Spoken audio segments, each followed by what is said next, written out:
Media వాళ్ళు ఇక్కడ అందరూ థ్యాంక్ యూ సో మచ్. ఈ ఫిల్మ్‌లో నేను సుశీల అన్న పాత్ర పోషించాను. నాకు చిన్నప్పటి నుంచి యాక్టింగ్ అంటే చాలా ఇష్టం, కానీ ఎడ్యుకేషన్ తర్వాతనే ఈ ఫీల్డ్‌లో రావాలి అనేసి నేను ఎప్పుడు ట్రై చేయలేదు. అండ్ ఇమ్మీడియేట్‌లీ ఆఫ్టర్ ఫోర్త్ ఇయర్‌లో నేను ఇందులో ట్రై చేశాను. అండ్ లక్కీగా ఈ రోల్ వచ్చింది. ఒక యాక్ట్రెస్‌కి ఫస్ట్ నుంచి లాస్ట్ దాకా స్క్రీన్ టైమ్ దొరకడం చాలా అదృష్టం అని చెప్పొచ్చు. అండ్ అది కూడా తెలుగు వచ్చిన వాళ్ళు ఇవాళ రేపు చాలా తక్కువ కనిపిస్తున్నారు మన తెలుగు ఇండస్ట్రీలో. సో మీరందరూ కూడా మే 16కి ఫిల్మ్ రిలీజ్ అవుతుంది. ఒక మంచి మెసేజ్ ఓరియంటెడ్ ఫిల్మ్ ఇది. బ్యూటిఫుల్‌గా ఒక 90s లవ్ స్టోరీ పోర్ట్రే చేస్తున్నాం మేము ఈ ఫిల్మ్‌లో. Also about criminal reformation and social justice మీద కూడా మాట్లాడుతున్నాము. సో మీరందరూ మే 16న ఈ ఫిల్మ్ చూడాలి. అండ్ మీరందరూ కూడా మమ్మల్ని ఎంకరేజ్ చేయాలి. ఒక ఫ్రెష్ ఫేస్‌ని ఎంకరేజ్ చేయాలని కోరుకుంటున్నాను. Thank you so much. Good afternoon అండి అందరికీ. నా పేరు తేజ. నేను సాగర్ రోల్ ప్లే చేశానండి ఈ మూవీలో ప్రొటాగనిస్ట్గా. It's a beautiful love story అండి. As Tanmay was saying, 90s love story, and it's a movie on hope అండి, on second chances. So movie is coming on 16th in another 2 days. Please do support us and watch the movie. So ముందు చెప్పినట్టుగా రేపు premiere show అండి, and May 16కి release. ఈ సినిమా 91 Chunduru massacre, 93 Chilakaluripet bus burning incident, 97 Jubilee hills bomb blast, ఈ 3 incidents ఆధారంగా చేసుకున్న సినిమా అండి. But 90% of the film 93 Chilakaluripet bus incident అండి. దాంట్లో ఈ అబ్బాయి వీళ్ళ ఫ్రెండ్ బస్సును తగలబెడతారు. బట్ ఈ అబ్బాయి అమ్మాయి వీళ్ళది మెయిన్ లవ్ స్టోరీ. ఇది 90% ఆఫ్ ద ఫిల్మ్ అండి. చుండూరు చూపించింది జస్ట్, ఇంకా చిలుకలూరుపేట చూపించింది ఏంటంటే, దీంట్లో బస్ తగలబెట్టిన తర్వాత 23 మెంబర్స్ చనిపోవడం అనేది చాలా పెద్ద పాపం. అది పెద్ద పెద్ద సిన్, పెద్ద క్రైమ్. దానికి వీళ్ళు అనుభవించాలి. కానీ మిగతా 2 కేసెస్ జస్ట్ పెట్టిన రీజన్ ఎందుకంటే దాంట్లో ఇంకా పెద్ద క్రైమ్స్, కానీ వాళ్ళు తప్పించుకున్నారు. ఆ కాంట్రాస్ట్ ఆఫ్ జడ్జిమెంట్స్ చూపించడానికి ఆ 2 వాడుకున్నామండి. But 90% of the film Chilakaluripet bus incident ఎందుకు జరిగింది, ఎలా జరిగింది, జరిగిన తర్వాత వాళ్ళు జైల్లో ఏమైంది, ఇప్పుడు ఏమైంది పరిస్థితి, విక్టిమ్స్ పాయింట్ ఆఫ్ వ్యూ నుంచి కూడా అండి. వీళ్ళు అప్పుడు చనిపోయిన వాళ్ళ పరిస్థితి ఏంటి, వాళ్ళ పిల్లల పరిస్థితి ఏంటి, ఇది ఫిల్మ్ అండి టోటల్గా. బట్ బేసిక్గా స్టోరీ వరకు వచ్చేసరికి ఒక బ్యూటిఫుల్ లవ్ స్టోరీ. ఈ అబ్బాయి అమ్మాయిది ఒక 32 సంవత్సరాల జర్నీ ఎలా జరుగుంటుంది స్టార్టింగ్ నుంచి ఎండింగ్ వరకు అనేది మెయిన్ స్టోరీ అండి. సో కొంతమంది అడుగుతారు, అసలు ఇప్పుడు ఏం అవసరం ఉంది, అది ఎప్పుడో జరిగింది ఇది కదా అని. నేనేమంటానంటే, ఇప్పుడు కూడా జస్టిస్ అనేది అందరికి సమానం కాదు. డబ్బులున్నా, మీకు పవర్ ఉన్నా, ఇన్ఫ్లుయెన్స్ ఉన్నా మీకు వేరేలాగా ఉంటుంది, లేని వాళ్ళకి వేరేలాగా ఉంటుంది అని కొంచెం మార్పు ఏమైనా బెటర్ వచ్చిందా అంటే నాకు డౌటే అండి. ఎందుకంటే హైకోర్టు వరకు వెళ్ళి, సుప్రీంకోర్టు వరకు వెళ్ళి ఫైట్ చేసే రిసోర్సెస్ ఉన్న వాళ్ళకి వేరే జడ్జిమెంట్ వస్తుంది, ఇవి లేని వాళ్ళకి వేరే జడ్జిమెంట్ వస్తుంది. అది అప్పుడేం మారలేదు, ఇప్పుడు కూడా సేమ్. సో కొంతమంది అప్పుడు ఇన్సిడెంట్స్ ఇప్పుడు రెలవెంట్ అవసరం అంటే, నేనైతే 100% రెలవెంట్ అంటానండి. ఇన్సిడెంట్స్ ఓ జర్నలిస్ట్కి 24 అవర్స్లో సుప్రీంకోర్టు దగ్గర నుంచి బెయిల్ వస్తుంది. ఇప్పుడు కూడా ఇంకొక జర్నలిస్ట్కి 2 సంవత్సరాలు పడుతుంది. సుప్రీంకోర్టుకి అదే. ఇప్పుడు నేను ఏదైనా జైల్లో బెయిల్ కావాలి అంటే ఫస్ట్ లోవర్ కోర్టుకి వెళ్ళండి, నా దగ్గరికి ఎందుకు వచ్చారంటారు కొన్ని. సో ఈ డిస్క్రిపెన్సీస్ ఏంటి ఇప్పుడు కూడా రిలవెంట్, అందుకనే సినిమా తీయడానికి రీజన్. ఇంకొకటి నేను అనుభవించింది ఇప్పుడు ఎంత కష్టం అనేది. నేను సెన్సర్ ఇది చేసినప్పుడు ఫస్ట్ అసలు సెన్సర్ గురించి నాకు కంప్లైంట్స్ ఉన్నాయి. బట్ ఫస్ట్ మంచి విషయాలు చెప్పాలండి. జీరో కరప్షన్ ఉంది, ముందులాగా కాదు, స్మూత్గా ఉంది. నాకు వచ్చిన అతను ఫస్ట్ చాలా రెస్పెక్ట్ఫుల్గా మాట్లాడారు, జెంటిల్మెన్గా చేశారు. సో నాకు ఈ కట్స్ ఇచ్చినప్పుడు నేను అన్నప్పుడు, ఇప్పుడు మళ్ళీ రివైజింగ్ కమిటీకి వెళ్ళాలి, నాకు అంత రిసోర్సెస్ లేదు, టైం లేదు. సో ఇప్పుడు నార్మల్ పర్సన్కి హైకోర్టు, సుప్రీంకోర్టుకి వెళ్ళే స్తోమత ఎందుకు ఉండదో, నాకు వెళ్ళే టైం లేదు. ఇప్పుడు రిలీజు, ఇన్ని గొడవలు. సో చిన్నవండి. ఇప్పుడు ఫర్ ఎగ్జాంపుల్ నేను ట్రైలర్ ఇది చేయాలంటే కులం వాడద్దు అన్నారు. మరి కులం వాడద్దు అని అంటే, ఇప్పుడు సెంట్రల్ గవర్నమెంట్ మొన్న కులగణన ఎందుకు పెట్టింది, స్టేట్ గవర్నమెంట్ ఎందుకు పెట్టింది, రెలవెంట్ కాకపోతే. అది తీసేయడం అనేది ఉండాలి, కానీ వర్డ్ వాడడం అనేది దాంతో ఏం యూజ్ అండి. ఇంకొక దగ్గర వీళ్ళు మాట్లాడుకునే భాషలో నీ అమ్మ అంటారు. సరే అనొద్దు అని ఉంది, వాళ్ళ గైడ్ లైన్ ఉంది అనుకుందాం, తప్పేం లేదు. మరి మిగతా సినిమాలలో ఎట్లా వాడుతున్నారు? నేను చాలా తక్కువ వైలెన్స్ చూపించాను సినిమాలో. చాలా తక్కువ సెన్సిటివ్ టాపిక్స్. నేను రెచ్చగొట్టే విధంగా రాయలేదు, రెచ్చగొట్టే విధంగా తీయలేదు. ఎంత అవసరమో అంతే చెప్పాను. కానీ దానికి నాకు 70% తీసేయాలన్నారు. బయటకు వెళ్ళి వేరే తెలియని వాళ్ళు చూస్తే ఇది బ్లాక్ అండ్ వైట్ ఎందుకు అవుతుంది? ఇక్కడ కట్స్ ఎందుకు ఉన్నాయి? ఎన్నో రియల్ లైఫ్ ఫుటేజ్ తీసేయమన్నారు. ఎన్నో పేర్లు తీసేయమన్నారు. ఎన్ని అన్నిటికి ఒప్పుకోవడానికి రీజన్ ఏంటంటే ఎక్కడో కాంప్రమైజ్. ఇప్పుడు నెక్స్ట్ ఏంటి? సరే ఇంతే అని. నా ప్రాబ్లం ఏంటంటే మరి ఇది వయలెన్స్ ఇది కాకపోతే కొంతమంది ఏమనుకుంటారంటే ఆ మిగతా వాళ్ళకి ఏ ఇస్తున్నారు కదా. నో, గైడ్ లైన్స్ అట్లా పనిచేయండి. సర్టిఫికేట్ ఏ, కానీ ఈ గైడ్ లైన్స్ ప్రకారంగా దాంట్లో కూడా వైలెన్స్ ఉండడానికి వీల్లేదు. ఒక లిమిట్ తర్వాత ఏ ఇచ్చిన తర్వాత కూడా ఇవి చేయమని అంటారు ఇప్పుడు యాక్చువల్ రూల్స్ ప్రకారంగా. అది ఒకటే క్వశ్చన్ ఏంటంటే ఇప్పుడు మీడియా ముందు మాట్లాడే ఛాన్స్ దొరికింది కాబట్టి అవే గైడ్ లైన్స్ అందరికి ఎందుకు సేమ్ లేదు? ఇప్పుడు ఈ మూవీలో మనం టైటిల్ అడిగినట్టు సమాజంలో అందరికీ న్యాయం అనేది చట్టం సేమ్గా ఉందా, జస్టిస్ సేమ్ ఉందా అనేది నేను పర్సనల్గా మొన్న ఫీల్ అయిన ఇది. రెండో విషయం ఏంటండి, ఇప్పుడు దీంట్లో 2 అంశాలు టచ్ చేసాము. నేను చెప్పినట్టుగా లవ్ స్టోరీ మెయిన్, బట్ ఇంకా 2 అంశాలు టచ్ చేసినవి సోషల్ జస్టిస్ ఒకటి, రెండోది ప్రిజన్ రిఫార్మ్స్ అండి. సో ఈ రెండిట్లో కూడా నాకు కొంచెం ఇప్పుడు ప్రస్తుతం మన డిపార్ట్మెంట్స్ మీద కొంచెం నాకు రిక్వెస్ట్ గవర్నమెంట్స్ దగ్గర నుంచి ఏంటంటే ఇప్పుడు ప్రిజన్ రిఫార్మ్స్ ఉందండి. ఈ ప్రిజన్ రిఫార్మ్స్ అనేది state government responsibility, prison state కింద వస్తుంది కాబట్టి. సో ఇప్పుడు ప్రిజనర్స్ని రిఫార్మ్ ఎట్లా చేయాలి, ఏం చేయాలి అనేది వాళ్ళు చాలా కష్టపడ్డారు, చాలా చేశారు. డిపార్ట్మెంట్స్ వచ్చారు, చూశారు, చేశారు. నేనేమన్నానంటే ఇలాంటి సినిమాకి మీరు చేసే వర్క్ చూపించాను, ఇంకా దీంతో ఆడియన్స్కి ప్రజలకి చాలా బెనిఫిట్ అయ్యే ఉంది. నాకు కొంచెం కోఆపరేట్ చేసేసి అక్కడ ఒక ప్రెస్ ఈవెంట్ ఏదో పెట్టేలాగా చేస్తే మూవీ కూడా కొందరికి తెలుస్తుంది అని నేను అనుకున్నా. ప్లస్ ప్రిజనర్స్కి చూపించాలి సినిమా, ఫ్రీగా చూపించడానికే. కానీ బ్యూరోక్రసీ ఎట్లా ఉంటుంది అంటే అండి, లైక్ ఒక నెల తిరగలుగుతా, నేను 2 నెలలు తిరగలుగుతా, బతిమలాడగలుగుతా. బట్ ఇప్పుడు ఇట్లాంటి ఫిల్మ్స్ తీసుకొచ్చినప్పుడు వాళ్ళు కూడా కోఆపరేట్ చేసి రామను ఇంకొక తొందరగా ఫెసిలిటేట్ చేస్తాం, గవర్నమెంట్తో ఫెసిలిటేట్ చేస్తామని ఫెసిలిటీ ఉండాలి. సో అది కొంచెం ల్యాకింగ్ ఉంది. అది కొంచెం ఎంకరేజింగ్ ఉంటే గవర్నమెంట్ దగ్గర నుంచి అలాంటి వాళ్ళు ఇంకా కొంతమంది తీస్తారు. ఇట్లాంటి సినిమా కొంచెం విజిబిలిటీ వస్తుంది, నలుగురు చూస్తారు. నలుగురు చూసినందుకు ఇట్లాంటివి ఇంకా కొంతమంది ట్రై చేస్తారు. ఇది కొంచెం కంప్లైంట్గానే ఉందండి. దీంట్లో కూడా పాజిటివ్ చెప్పాలంటే మన డిప్యూటీ సీఎం గారు మూవీ చూశారు. ఎంత బిజీ స్కెడ్యూల్లో నుంచి వచ్చి చూసి స్పందించి నెక్స్ట్ డే మళ్ళీ మమ్మల్ని పిలిచి మా టైటిల్ రిలీజ్ చేశారు. సో దట్స్ నేను చాలా గ్రేట్ఫుల్ ఉంటాను ఎప్పుడు సార్కి. ఎందుకంటే సార్కి సోషల్ ఇష్యూస్ మీద ఒక అవగాహన ఉంది, అందుకని అట్లా స్పందించారు. కానీ నేను మిగతా అన్ని డిపార్ట్మెంట్స్లో తిరిగాను, మిగతా అంత అఫీషియల్స్ చెప్పులు అరిగిపోయేటట్టు సెక్రటేరియట్లో లాస్ట్ 4 నెలలు తిరుగుతున్నాను. మిగతా వాళ్ళ డిపార్ట్మెంట్స్లో అక్కడిక్కడ సేమ్ అదే సెన్సిటివిటీ డిప్యూటీ సీఎం బట్టి గారిది ఏం కనిపించిందో అది నాకు మిగతా వాళ్ళలో కనిపించలేదు. ఫర్ ఎగ్జాంపుల్ ఇప్పుడు తెలుగు మన తెలంగాణ ఫిల్మ్ డెవలప్మెంట్ కార్పొరేషన్ ఉంది. నేను వెళ్ళి వాళ్ళేమి చెయ్యము, హెల్ప్ చేయము అనరు. బట్ అది 4 monthsలో కూడా ముందుకెళ్ళవు, ఫైల్స్ వెళ్ళవు. సో ఇప్పుడు నేను రిక్వెస్ట్ చేసి వెళ్ళకపోతే ఇప్పుడు కామన్ మ్యాన్కి ఎట్లా వెళ్తాయి ఫైల్స్ అనేది పాయింట్. నేను అన్నది ఏంటంటే ఇప్పుడు తెలంగాణ ఫిల్మ్ డెవలప్మెంట్ కార్పొరేషన్ అనేది ఇట్లాంటి మంచి సినిమాలకి వచ్చి చూసి ఇన్ని చేస్తే దీనికి ఎంకరేజ్మెంట్ ఉంటుంది, నలుగురు తెలుస్తుంది ఒక సినిమా ఉన్నట్టు. రెండోది వేరే స్టేట్ గవర్నమెంట్స్ ట్యాక్స్ బెనిఫిట్స్ ఇస్తారు, ఇది ఇస్తారు. సార్ మీరు ఇస్తే దాంతో నాకు డబ్బులు అవన్నిటికన్నా నలుగురికి తెలుస్తుంది, ప్రెస్కి తెలుస్తుంది అని అన్నప్పుడు వాళ్ళు వేరే గవర్నమెంట్స్ ఎట్లా చేస్తున్నారు చూపించి నేను జియో కూడా చూపించాను. లాస్ట్ రీసెంట్ మధ్యప్రదేశ్ గవర్నమెంట్ ఏం చేస్తుంది, మా దగ్గర పాలసీ లేదు. పాలసీ తీసుకురండి సార్, మీరు మీ జాబే ఇట్లాంటి మూవీస్ని ఎంకరేజ్ చేయడం. ఇప్పుడు స్పీచెస్లలో అక్కడిక్కడ మేము ఇట్లాంటి సినిమా ఎంకరేజ్ చేస్తాం అన్నాం కాదు కదా, చేసి చూపించాలి. అది ఇప్పుడు దిల్ రాజు గారు ఉన్నారు దాని చైర్మన్. సో నేను దిల్ రాజు చైర్మన్ సార్ని కూడా ఈ వేదికలో ఈ ఆపర్చునిటీ దొరికింది కాబట్టి నేను రిక్వెస్ట్ చేసేది ఏంటంటే పెద్ద సినిమాలు లేకపోతే తెలుగు ఇండస్ట్రీ ఉండదు, చిన్న సినిమాలు లేకపోతే థియేటర్లు ఉండవు, పెద్ద సినిమాలు కూడా ఉండవు.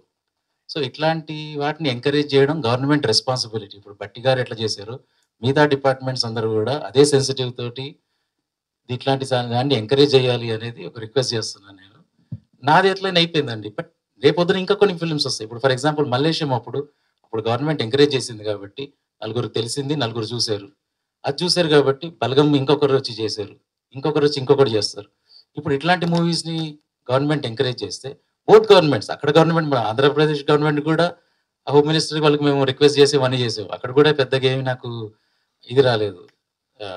కాకపోతే నాదైపోయినా కూడా ఇట్లాంటి సినిమాలకి గవర్నమెంట్ రెస్పాన్సిబిలిటీ అది. ఒక టైం కేటాయించుకోవాలి. ట్రైలర్ చూస్తే అర్థమవుతది ఇదేంటి అని. రిక్వెస్ట్ చేసినప్పుడు ఇట్లాంటి సినిమాలకి రావాలి, చూడాలి. ఇప్పుడు 'గద్దర్ అవార్డ్స్' అని ఇస్తున్నారు. సినిమా స్టార్ట్ అయిపోయిన తర్వాత ఇచ్చేది ఏంటంటే కొన్ని మూవీస్‌కి ముందే ప్రోత్సహించాలి, ముందే ఎంకరేజ్ అది వాళ్ళ జాబ్ అది. అడగడం నాలాంటి ఫిల్మ్ మేకర్స్‌ది హక్కు. చేయాల్సిన బాధ్యత వాళ్ళుంది. వాళ్ళు చెయ్యాలి. 'గద్దర్' అని పేరు పెట్టుకుంటే కాదు కదా! అట్లాంటి విలువలు ఉన్న సినిమాలకి ఏమున్నాయో అది చేయడం అది గవర్నమెంట్ జాబ్ అది. నా sincere request both governments Andhra Pradesh government ఇప్పుడు ఆంధ్రప్రదేశ్‌లో కూడా ఇప్పుడు మన డిప్యూటీ సీఎం గారు మన క్యాస్ట్ ఇట్లా ప్రాబ్లమ్ ఉంది అన్నారు. వాళ్ళ కాన్స్టిట్యూయెన్సీ‌లో మొన్న పెద్ద ప్రాబ్లమ్ అయిందది. సో, ఇట్లాంటిది ఎవరైనా జెన్యూన్‌గా తెచ్చినప్పుడు బోత్ స్టేట్ గవర్నమెంట్స్‌కి నా సైడ్ నుంచి రిక్వెస్ట్ ఏంటంటే they have to come forward, encourage చేతి పట్టుకొని వాళ్ళు ఎంకరేజ్ చేసి ఇట్లాంటివి చేస్తే ఇంకొక నలుగురొచ్చి ఇలాంటి సినిమాలు తీస్తారు. ఇది నా సిన్సియర్ రిక్వెస్ట్. ఇప్పుడు 'భట్టి' గారు మాకు ఎట్లా హెల్ప్ చేశారు, ఎట్లా స్పందించారు, మిగతా డిపార్ట్మెంట్స్, మిగతా గవర్నమెంట్ అఫీషియల్స్ హోప్‌ఫుల్లీ ఈ రిక్వెస్ట్‌తో ప్రిజన్ అఫీషియల్స్ కూడా నేను నెలలైతే తిరగలేను. ఓ ఛాన్స్ ఇచ్చి ఫ్రీగానే కదా! డబ్బులేం ఖర్చు లేవు. కానీ దానికి ఒక ఎఫర్ట్ ఉంటది. మేము ఎన్ని సార్లు రిక్వెస్ట్ చేసినా రండి, చూపించండి మీ మీ ఫిల్మ్ ప్రిజనర్స్‌కి ఫ్రీగా. కానీ ఫెసిలిటేట్ చేసి నేను ఇంతవరకు వెళ్ళగలుగుతా. కానీ అక్కడి నుంచి గవర్నమెంట్ కూడా రావాలి. ఇప్పుడు అది ఈ సిన్సియర్ రిక్వెస్ట్ ఇది. కంప్లెయింట్ లాగా కాదు. రిక్వెస్ట్ లాగా ప్లీజ్ కన్సిడర్ చేయండి. రాజు గారు అంటే భట్టి గారు వ్యక్తిగతంగా స్పందించారా గవర్నమెంట్ నుంచి? అంటే పోస్టర్ రిలీజ్ చేసి ఆయన పర్సనల్ ఒపీనియన్ షేర్ చేసుకుంటూ పోస్టర్ రిలీజ్ చేశాడు సినిమా చూసి. గవర్నమెంట్ నుంచి కాదు కదా. గవర్నమెంట్ తరఫు నుంచి కూడా దీనికి మీరు కావాల్సింది చెయ్యండి అని సార్ లెటర్ ఫార్వర్డ్ చేశారు. కాకపోతే బ్యూరోక్రసీలో ఎట్లా అంటే సార్ ఎవరికి తప్పు ఉండదు. అది ఆగిపోతాయి ఫైల్స్ అంతే. మీరు చెప్పులు అరిగిపోయని వారు తిరగొచ్చు. అది ముందుకెళ్ళాలి. కానీ నేనేమంటున్నానంటే ఈ గవర్నమెంట్ వచ్చిందే మేము సోషల్ తీసుకొస్తాము అనే ప్లాట్ఫామ్ మీద వచ్చింది కాబట్టి వాళ్ళకి ఇంకా ఎక్కువ బాధ్యత ఉంది ఇది చేయాల్సింది. సినిమాటోగ్రాఫర్ మినిస్ట్రీ కూడా సంప్రదించారా కోమటిరెడ్డి గారిని? ఆయన ఏమన్నారు? ఎందుకంటే సినిమాటోగ్రాఫర్ మినిస్ట్రీగా ఆయన కూడా బాధ్యత ఉంటుంది కాబట్టి మీలాంటి ఫిల్మ్ మేకర్ని ఎంకరేజ్ చేయాలి. ఎఫ్డిసి నుంచి మీరు కూడా ముందుకు వెళ్ళాలంటున్నారు కాబట్టి ఎగ్జాక్ట్లీ సినిమాటోగ్రఫీ మినిస్టర్ నుంచి ఎలాంటి రెస్పాన్స్ ఉంది? సార్ దగ్గరికి వెళ్ళాం. సార్ పాపం వారు చాలా అర్జెంట్ ఉన్నారు. కానీ అయినా కూడా సంతకం పెట్టి చెయ్యండి, ఫార్వర్డ్ చేయండి అని అన్నారు. కోమటిరెడ్డి సార్ కూడా వాళ్ళకి ఇచ్చారు. అది మళ్ళీ సెక్రటరీ దగ్గరికి వెళ్ళింది. అక్కడ నుంచి మళ్ళీ ఎఫ్డిసి ఎండి. నేను దీంతో నేర్చుకుంది ఏంటంటే దీంతో నాకు అక్కడ అంటే లక్కీగా అండి. అంటే ఇప్పుడు ఈ బడ్జెట్ నాకు కష్టమే అండి, రైట్. బట్ అట్లీస్ట్ నేను నావి సేవింగ్స్ వాళ్ళవి చేసి చేయగలుగుతా. కాకపోతే అక్కడికి వెళ్ళింది మనీ కోసం కాదు. వీళ్ళు వచ్చేసి కొంచెం రికగ్నిషన్ ఇచ్చి చెప్తే నలుగురికి తెలుస్తుంది కదా ఒక సినిమా వస్తుందని. దానికోసం నేను రిక్వెస్ట్ చేసింది. బట్ సార్ కూడా చెప్పారు. కానీ ఆ ఎండలలో దీంట్లో వాళ్ళు అక్కడ కౌంటర్కి వెళ్ళాలి, మనం టికెట్ తీసుకోవాలి. టికెట్ తీసుకొని వెళ్ళి వెయిట్ చేయాలి 3 గంటలకి. ఆ టైం ఉంటుంది. ఫిల్మ్ మేకింగ్లో నేను అట్లీస్ట్ ఒక 10-20 సార్లు వెళ్ళాను ఈ 4 monthsలో. బట్ కామన్ మ్యాన్కి ఇప్పుడు మనకి ఎంత ప్రాబ్లం ఉందంటే కామన్ మ్యాన్ ఫైల్స్ పెట్టుకొని ఎన్ని సంవత్సరాలు తిరుగుతారు, ఎట్లా తిరుగుతారు? అంటే ఇది పెద్ద చర్చ దారి తీసేటువంటి అంశాలకు మీరు మాట్లాడేటి అన్ని కూడా చాలా. సో అది పక్కన పెడితే ఇప్పుడు మీ సినిమా ఒక క్వశ్చన్తో మొదలవుతున్నటువంటి సినిమాకి రిలీజ్ అయిన తర్వాత ఎంతవరకు మీకు సమాధానం దొరుకుతుంది అనేది మీ నమ్మకం? సమాధానం పెద్దగా దొరుకుతుందని నేను ఎక్స్పెక్ట్ చేయట్లేదు సార్. కాకపోతే ఏంటంటే అట్లీస్ట్ క్వశ్చన్ అయితే అడగాలి కదా అని అంటాను అంతే సార్. ఫస్ట్ ఎవరో ఒకరు ప్రశ్నించాలి కదా సార్. ఇప్పుడు సెన్సర్ ఉంది. నేనేం చెప్తున్నానంటే XV3 సంథింగ్ అని ఉంది, గైడ్ లైన్స్ 3I అని ఉంది. ఇప్పుడు వరకు నాకు తెలిసినంత వరకు ఏ ఫిల్మ్ మేకర్ కూడా అడుగుండాడు 3I అంటే ఏంటి, గైడ్ లైన్స్ అనేది 3I. ఇది వెబ్సైట్లో ఉందా? ఇప్పుడు ఇండియా డిజిటల్ అయిపోయింది, అది ఇది అయిపోయింది అంటే ఏ డిజిటల్ ప్లాట్ఫామ్లో ఉంది? ఏదైనా ఇన్ఫర్మేషన్ బ్రాడ్కాస్టింగ్ దగ్గర ఎక్కడైనా ఇవి మా సెన్సర్ గైడ్ లైన్స్, దీంట్లో ఈ బూత్ ఉంటే మేము ఇవ్వము అనే ఒక గైడ్ లైన్ ఉంటే 3I అంటే ఇది అని అంటే అప్పుడు మనందరం చదువుకున్న వాళ్ళేం కదా కదా. ముందంటే మనకు అర్థం కాలేదు కదా అనుకుందాం. ఇప్పుడైతే మనం చదువుకోగలుగుతాం కదా. ఒక రోజు కాకపోతే 2 రోజులు అర్థమవుద్ది. బట్ ఈ క్వశ్చన్ కూడా ఎవరు చేయలేదు కదా. 3I అంటే ఎక్కడ ఉంది అనేది మా గైడ్ లైన్స్ ఎక్కడైనా పెట్టండి. ఫిల్మ్ మేకర్గా it's right of me to ask. కాకపోతే అక్కడ ఎక్కువ ఎందుకు గొడవ పెట్టుకొని ఎందుకు రావు అని అంటే ఇంకా నాది ఫిలిం రిలీజ్ కుంది, ఇంక నేను అది ఫైట్ చేయాలా, ఇది ఫైట్ చేయాలా. కాకపోతే ఏంటంటే ఈ ఫోరంలో కూడా ఎందుకు ఎవరు మాట్లాడరు అంటే, నెక్స్ట్ ఫిలిం మళ్ళీ సెన్సార్ వాళ్ళు ఆపేస్తే ఎట్లా అని భయానికి మాట్లాడరు. అదే ఇప్పుడు గవర్నమెంట్కి ఇప్పుడు నేను ఓపెన్గా నేను దిల్ రాజు సార్ని ఇప్పుడు చైర్మన్గా అయ్యారంటే చాలా పెద్ద బాధ్యత అది. ఇప్పుడు సార్ ఒక గవర్నమెంట్ ఒక దాంట్లో కరెక్ట్ చెప్పారు, ఏమని పైరసీకి ప్రతి ఒక్క ప్రొడ్యూసర్ వస్తాడు నా దగ్గరికి ఫిలిం రిలీజ్ ముందు, కావద్దు సార్ మీరు ఏమైనా చెయ్యండి అంటారు, తారగానే వెళ్ళిపోతారు, ఎట్లా సాల్వ్ అవుద్ది అన్నారు. 100% కరెక్ట్. కానీ అది ఎప్పుడు పవర్ లేనప్పుడు, మీరు ఒక ప్రెసిడెంట్ ప్రొడ్యూసర్స్ ఉన్నప్పుడు. బట్ ఇప్పుడు మీకు పవర్ ఉంది, చైర్మన్, మీరు పోలీస్ని మీరు తీసుకురావచ్చు, మీకు ఒక క్యాబినెట్ మినిస్టర్ హోదా ఉంది. సో ఇప్పుడు పైరసీకి ఇప్పుడు నెక్స్ట్ ఏంటి, మీరు ఏం చేశారు? ఇప్పుడు మీరు ఒక 10 year మీకు 4 ఏళ్ళలో 5 ఏళ్ళలో వచ్చినప్పుడు మీరు వెళ్ళిపోయేప్పుడు ఒక మార్క్ వదలాలి. మీకు ఇండస్ట్రీ ఎక్స్పీరియన్స్ ఉంది, మీరేన్ని దెబ్బతిన్నారు మీ మూవీ దాంతో, కానీ ఇప్పుడు మీకు పవర్ కూడా ఉంది. సో ప్రశ్నించడం అంటే ఇక్కడ ఇన్సల్ట్ చేసినట్టు కాదండి, ఒక డిస్రెస్పెక్ట్తో నేను అడగట్లేదు, చాలా పొలైట్గా రిక్వెస్ట్ చేస్తున్నట్టు అడుగుతున్నాను. ఏంటంటే సార్ ఇప్పుడు మీకు అన్నీ ఉన్నాయి, మీకు అనుభవం ఉంది, ఇక్కడ తెలుసు ప్రాబ్లమ్స్, కానీ మీకు పవర్ కూడా ఉంది, మీకు పోలీసు చేయగలుగుతారు, ఏం చేయగలుగుతారు, కొత్త లాస్ తీసుకురావడము, ఐపీ అడ్రస్లు బ్యాన్ చేయడము, ఐబొమ్మ ఆపడము, ఏదో ఒకటి చేయకపోతే he is the best person to understand the problems. Raju garu, మీరు రకరకాల అంశాలకు ప్రస్తావన అంటే టాపిక్ డైవర్ట్ వెళ్తా ఉన్నారు, చాలా విషయాలు మాట్లాడుతున్నారు. సో ఎంత లేదన్నా ఈ సినిమాని ప్రభుత్వాలు ఎంత ప్రోత్సహించాలని మీ తపన పడుతున్నా, చివరికి ఆడియన్స్ మెప్పిస్తేనే, ఆడియన్స్ ప్రోత్సహిస్తేనే సినిమా అనేది నిలబడుతుంది సార్. గవర్నమెంట్ ఎంత పుష్ చేసినా, మీకు అన్ని రాయితీ ఇచ్చినా ఆడియనే ఫైనల్ జడ్జిమెంట్ కాబట్టి, సో ఎంతవరకు ఈ సినిమా ఆడియన్స్ ని మీరు ప్రోత్సహిస్తుంది అనుకో, అంటే వాళ్ళ నుంచి ఎంతవరకు మీకు ప్రోత్సాహం లభిస్తుంది అనుకుంటున్నారు సార్? నేను మొన్నే ఏటీఎం మెట్రోతో దెబ్బతిన్నా కాబట్టి ఎక్కువ మంది రాకపోవచ్చు, చూడకపోవచ్చు ఎవరు అనేదంతా ప్రిపేర్ అయ్యి వచ్చానండి ఈ సినిమాకి. సో నా టార్గెట్ ఆడియన్స్ ఎన్నుకుంది ఏంటంటే, ఎవరిని ఎన్నుకున్నానంటే, 1,00,000 మంది ప్రిజనర్స్ ఉన్నారు అనుకుందాం. ఇప్పుడు నా గవర్నమెంట్ నేనే చెప్పాను కదా, లాస్ట్ 2-3 months నుంచి ట్రై చేస్తున్నా ప్రిజనర్ డిపార్ట్మెంట్తో. వాళ్ళు 2 requests అడిగాను. సార్, ఒకటి నన్ను సినిమా అక్కడ చూడనివ్వండి, రెండోది అక్కడ ఈ ప్రెస్ ఈవెంట్ నేను ఇక్కడ కాదు అక్కడ చేస్తా. సో దట్ రిఫార్మ్స్ అనేది ఒక 12 ఏళ్ళ నుంచి ఒక ఆమె ఎట్లా చేసింది, బీనా మ్యామ్, ఈమెన్ ప్రెజెంట్ చేస్తే బీనా మ్యామ్ ఎంత కష్టపడ్డారు 12 ఏళ్ళు, ఇంకా కొంతమందికి తెలుస్తుంది. ఆ ఎఫర్ట్ని మనం ట్యాక్స్ పేయర్స్, గవర్నమెంట్ అంతా ఇంకెంత ఎక్కువ చేయాలి అనేది ఎంకరేజ్మెంట్ వస్తుంది వాళ్ళకు కూడా. Prison officials VK Singh sir అని ఒకరు స్టార్ట్ చేశారు, వాళ్ళందరూ ఇన్ని సంవత్సరాల నుంచి కష్టపడుతున్నది కూడా ప్రజలకు తెలుస్తుంది, లేకపోతే తెలియదు కదండి వాళ్ళు ఎంత కష్టపడుతున్నారు అనేది. ఇది ఒకటి ఫస్ట్ పర్మిషన్ అడిగాను, ఏది ప్రిజనర్స్ కి చూపించే పర్మిషన్ ఇవ్వండి సార్, ఫ్రీగా కదా, నేనేం టికెట్ అడగట్లేదు, గవర్నమెంట్ దగ్గర డబ్బులు అడగట్లేదు. రెండోది, అక్కడ ప్రెస్ ఈవెంట్ చేస్తే నలుగురు తెలుస్తుంది. అఫ్ కోర్స్ నా సినిమాది నలుగురు తెలవాలనేది ఒక ఉద్దేశం అండి. బట్ వీళ్ళందరూ చేసిన బీనా మ్యామ్ గురించి తెలుస్తుంది, వికే సింగ్ సార్ ఎట్లా స్టార్ట్ చేశారు తెలుస్తుంది, దాని రిజల్ట్స్ ఏంటి, ఇవన్నీ డిస్కస్ చేయొచ్చు దాంట్లో. కాకపోతే నేను ఫస్ట్ అనుకుంది ఏంటంటే, ఆ ఫ్రీగా చూపించినప్పుడు ఆ ఆడియన్స్ చూస్తే చాలు నా సినిమా, దాంట్లో ఒకరో ఇద్దరు ఇన్స్పైర్ అయితే దీనికి నేను హ్యాపీ. ప్లస్ అదే లక్కీగా అయింది అనుకుందాం సార్. ఇప్పుడు 1 monthకో ఎప్పుడో నెక్స్ట్ 13 to 25 years ఏజ్లో నేను ఒక 3-4 మిస్టేక్స్ చేశాను. ఇప్పుడు ఆ తలుచుకుంటే నేను ఎందుకు చేశానని చాలా బాధ అనిపిస్తుంది. మేబీ సినిమా చూస్తే కొంతమంది నాలాగా తర్వాత బాధపడకుండా ఏదో కొంతమంది అయినా ఇదైతే అది సెకండ్ సార్ ఆడియన్స్. నాకు ఈ 2 తీరినా ఈ సినిమాకి నాకు వేరే ఆడియన్స్ రిజెక్ట్ చేసినా డబ్బులు రాకపోయినా ఇవన్నీ ఇవి క్యాల్కులేట్ చేసుకునే వచ్చాను నేను. బట్ ఈ 2 కాకుండా కూడా ఇంకా కొంతమంది నచ్చి చూస్తే బోనస్ అని భావిస్తా, సంతోషపడతా. బట్ రాకపోయినా కూడా నేను అది ఆ ప్రిపరేషన్తో వచ్చాను. అది సార్, అంటే మా సినిమా ఎక్స్పీరియన్స్ పెరిగిద్ది, మీకు కష్టాలు పెరుగుతున్నట్టు ఉన్నాయి సార్.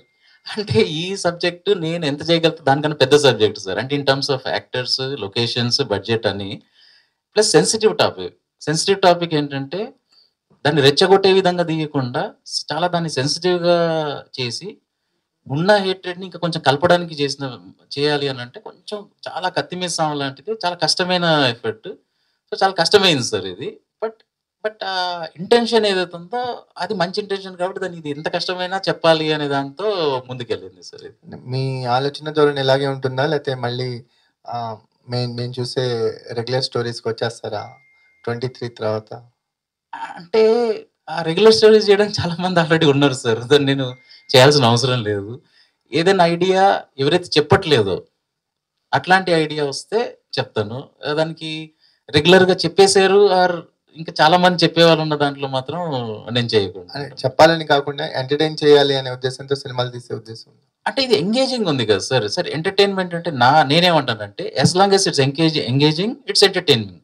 2 గంటలు వాళ్ళకి కూర్చున్నారు కుర్చీలో అంటేనే అది ఎంటర్‌టైన్‌మెంట్ అది. అది సీరియస్ సబ్జెక్ట్‌తో కొంతమందికి రావచ్చు. దీంట్లో మంచి లవ్ స్టోరీ ఉంది. ఆ లవ్ స్టోరీని చూసి ఎంటర్‌టైన్ అవ్వచ్చు. కొంతమంది కామెడీతో అవ్వచ్చు. కొంతమంది వయలెన్స్‌తో అవ్వచ్చు. ఇవి రకరకాల విధంగా. బట్ 2 గంటలు వాళ్ళని ఈ సినిమాతోని మనం కూర్చోబెడితే అది కూడా ఎంటర్‌టైన్‌మెంటే సార్. ఎందుకంటే మంచి లవ్ స్టోరీ ఉంది. మంచి ఎమోషన్స్ ఉన్నాయి. ఎమోషన్స్ నచ్చే వాళ్ళకి మాత్రం ఖచ్చితంగా నచ్చుతుంది సార్ సినిమా. మీకు అంటే గవర్నమెంట్ సైడ్ నుంచి కానీ, ఫిల్మ్ డెవలప్మెంట్ కార్పొరేషన్ నుంచి కానీ మీకు సపోర్టింగ్ హ్యాండ్ సినిమాకి దొరకలేదు అనే ఒక అసంతృప్తి చాలా చాలా గట్టిగా అసంతృప్తి కనిపిస్తుంది. చాలా అసంతృప్తి ఉంది సార్. అంటే ఏంటి దీని మీద మీకు మళ్ళీ మీరు సినిమా అయిపోయిన తర్వాత మీ పనిలో మీరు పడిపోతారు. అవును. కానీ ఒక ఇష్యూని అడ్రస్ చేశారు కదా! సార్ నాకున్న పవర్ సారీ నాకున్న ఆపర్చునిటీ ఏంటంటే ఇక్కడ ఒక ఆపర్చునిటీ దొరికింది కాబట్టి నేను క్వశ్చన్ రేజ్ చేయగలను. ఈ సినిమా తీయగలను కాబట్టి 2-3 క్వశ్చన్స్ అడిగాను. నాకు కేపబిలిటీ ఇంతే సార్ నాది. ఇంకా కొంతమంది క్వశ్చన్స్ అడగాలి. గవర్నమెంట్ పాజిటివ్‌గా తీసుకోవాలి. ఇప్పుడు నెగెటివ్ కూడా తీసుకోవచ్చు. వీడేంటి మమ్మల్ని ప్రశ్నించే అనొచ్చు. లేకపోతే అరే వీడన్న 2-3 పాయింట్లు కరెక్టే ఉన్నాయి కదా! అదేం సార్ అనుకోవచ్చు. ప్రశ్నించడమే ప్రజాస్వామ్యం కదా సార్. అంతే సార్. అంతవరకే నేను Democracy- చేయగలుగుతా. దీంతో ఇంతకన్నా ముందు మనం ఫైట్ చేయగలుగుతామా అనేది సార్ ఇప్పుడు నేను ఇప్పుడు ఈ సినిమా తీశాను. ఒక అంశం టచ్ చేశాను. అంతవరకే నా కెపాసిటీ. ఇంకొకరు వచ్చి దాన్ని ఇంకొక ప్రశ్న అడగాలి. ఇంకొకటి అడగాలి. సో మీరన్నట్టు దీని తర్వాత నేను మర్చిపోయి వెళ్ళిపోతాను. రేస్ చేసేసి వెళ్ళిపోతాను. పట్టుకొని కూర్చోను అనేది ప్రాక్టికల్ సార్. ఎందుకంటే నేను వెళ్ళి జాబ్ చేసుకోవాలి. కానీ అది మిగతా వాళ్ళందరిది కూడా రెస్పాన్సిబిలిటీ ఉంటుంది కదా సార్. మిగతా వాళ్ళు ఇప్పుడు ఇంకొకటి రేస్ చేస్తారు. ఇంకొకరు గవర్నమెంట్ అఫీషియల్ సార్ నాకు ఈ ఫిల్మ్‌లో మీరు ఆడియన్స్ దగ్గర నుంచి ఏమన్నారు అనేది ప్రిజెంట్ డిపార్ట్మెంట్స్ అందరూ వచ్చి చూసారు సార్. అందరు బాగుందన్నారు. కానీ కొంచెం కింద లెవెల్ అఫీషియల్స్ 2-3 వచ్చి పక్కకు వచ్చేసిన తర్వాత అన్నారు, రాజ్ మేము అసలు పొద్దున్న నుంచి రాత్రి వరకు ప్రిజనర్స్ తోనే ఉంటాం. రాటి తేలిపోయాం. ఈ సినిమా చూసిన తర్వాత మా జాబ్ మేము ఇట్లా చేయొద్దు. ఇంకా ఎంపతితో వాళ్ళు మంచిగా ట్రీట్ చేసేలా చేయాలి అని వచ్చి చెప్పి వెళ్ళారు. సార్ నాకు ఆల్రెడీ నా సినిమాకి నేను తీసిన ఆబ్జెక్టివ్ రీచ్ అయిపోయింది ఒక విధంగా చూస్తే. ఇంకా 2 ఉన్నాయి. వాళ్ళు ఇంకా this it self is a huge compliment. ఒకరు ప్రిజనర్స్ లో వర్క్ చేసే వాళ్ళ ఎంప్లాయీసే వాళ్ళు వచ్చి మేము ఎలా చూడాలి అనేది మేము మార్చుకోవాలి రేపటి నుంచి అని అన్నారు. సరే మారుతారా పక్కన పెట్టిన కనీసం ఆలోచన వచ్చింది. ఇంకేం కావాలి సార్ అసలు. బట్ మీరు అన్న మళ్ళీ క్వశ్చన్కి వచ్చేసరికి నేను ఇంతనే చేయగలుగుతా సార్. క్వశ్చన్ అది కూడా నాకు ఆపర్చునిటీ దొరికింది కాబట్టి నేను రేజ్ చేశాను. అంటే సెన్సార్ విషయంలో కూడా తక్కువ సమ్మానం ఎక్కువ సమానం అనేది కనిపించింది అన్నారు. 100%. అంటే మేము కొన్ని సినిమాస్ లో ఈ డైలాగ్ ఎలా వదిలేస్తారని మేము ఆశ్చర్యపోయిన సందర్భాలు కూడా ఉన్నాయి. కరెక్ట్. కానీ ఇలాంటి సోషల్ ఇష్యూ ఉన్న సినిమాలో మీకు సెన్సార్ మోర్ ఆర్మ్ ట్విస్ట్ చేసిందని అనిపిస్తుంది. నేను ఆర్మ్ ట్విస్ట్ అనట్లేదు సార్. నాకు వచ్చిన ఎవరైతే ఆరో ఉన్నారో జెంటిల్మెన్, నా ఒకటే పాయింట్ ఏంటంటే ఈ జెంటిల్మెన్నెస్ ఇంకా రూల్స్ మీద అవ్వట్లేదు ఎందుకు లేదనేది. నాకు ఇక్కడ కష్టపెట్టారు అనేది కూడా అడగట్లేదు. ఐదర్ అన్ని లిబరల్ చేయండి, ఒక గైడ్ లైన్స్ పెట్టిన గైడ్ లైన్స్ పబ్లిష్ చేయండి ఎక్కడైనా మనం చదువుకోవడానికి. బట్ కొంచెం అసంతృప్తి ఎందుకు ఉంటుంది అంటే సార్ నేను సెల్ఫ్ సెన్సర్షిప్ పెట్టుకొని తీసిన సినిమా. మీరు ఒక పద్ధతిగా సపోజ్ బయట అనుకుందాం సార్, మీరు ఒక దొంగతనం చేయొద్దు, అబద్ధాలు ఆడొద్దు, ఇట్లాంటివి 10 పెట్టుకొని మీరు వెళ్తున్నారు. ఇంకొకరు వచ్చి నువ్వు చేయొద్దు అన్నప్పుడు మీకు నేను చేస్తున్నా కదా మీరు ఎందుకు చెప్తున్నారు అన్నట్టు ఉంటుంది. అది కొంచెం అషేమ్డ్ ఫీల్ అవ్వాలి మనం. మనకు ఒకరు వచ్చి సెన్సర్ నువ్వు ఇట్లా తీయొద్దు ఇట్లా చెయ్యొద్దు అని అంటే మన జాబ్ మనం సరిగ్గా చేసుకోలేనట్టు. అక్కడ మనని ఒకరు సెన్సర్ మనని ఇవి చెయ్యనంటే మనకేమైంది, మన బ్రెయిన్ ఏమైంది, రాసేటప్పుడు ఏమైంది, తీసేటప్పుడు ఏంది, మనకెందుకు లేదు అనే ఒక I should feel ashamed to get a comment something like that to trim something. Sir మీ మాటలో ఏమిటంటే మీరు బాగా ఎక్కువ నాలెడ్జ్ ఉన్న పీపుల్ లా కనిపిస్తున్నారు. అయితే మీ సినిమాలని ఈ టైప్ లోనే ఉంటాయా ఫ్యూచర్లో? ఇంకా అదే సార్ నేను అనడం ఏంటంటే ప్రస్తుతానికి అసలు నెక్స్ట్ సినిమా తీసే ఏ ఆలోచన లేదు సార్. ఎందుకంటే ఇది చాలా కష్టమైన పని. యాక్చువల్లీ నాలాంటి వాడికి 2-3 సంవత్సరాలు పట్టాలి రీసెర్చ్ చేయాలన్నా మళ్ళీ చేయాలన్నా. సో అసలు zero idea of making a film. So ఇది లాస్ట్ ఫిల్మ్ అవ్వచ్చు, అయినా కూడా నాకు అసలు నాకు చాలా తృప్తిగా ఉంది. నా ఫిల్మ్ మేకింగ్ 5 సినిమాలు రాసుకున్నా, చేసుకున్నా, 3 డైరెక్ట్ చేసుకున్నా, చాలా తృప్తిగా ఉంది నాకు. నాకు అసలు ఏమి అసంతృప్తి లేదు, ఇది లాస్ట్ సినిమా అయినా.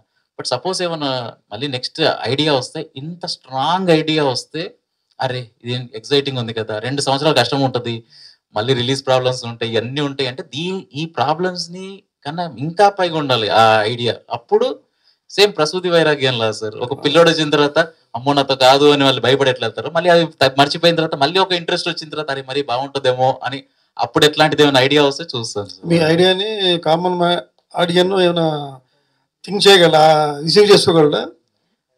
ఎందుకంటే సెన్సార్ వాళ్ళు 2 సార్లు చూసారు ఈ సినిమాని. మీరు అర్థమైందా అని అడిగారంటే ఇందాక నాకు అర్థమైంది ఇంకోసారి చూడండి మీరు అని వాళ్ళు చూశారు. కామన్ మ్యాన్ కూడా 2 సార్లు చూడాలా, ఒకసారి చూడాలా?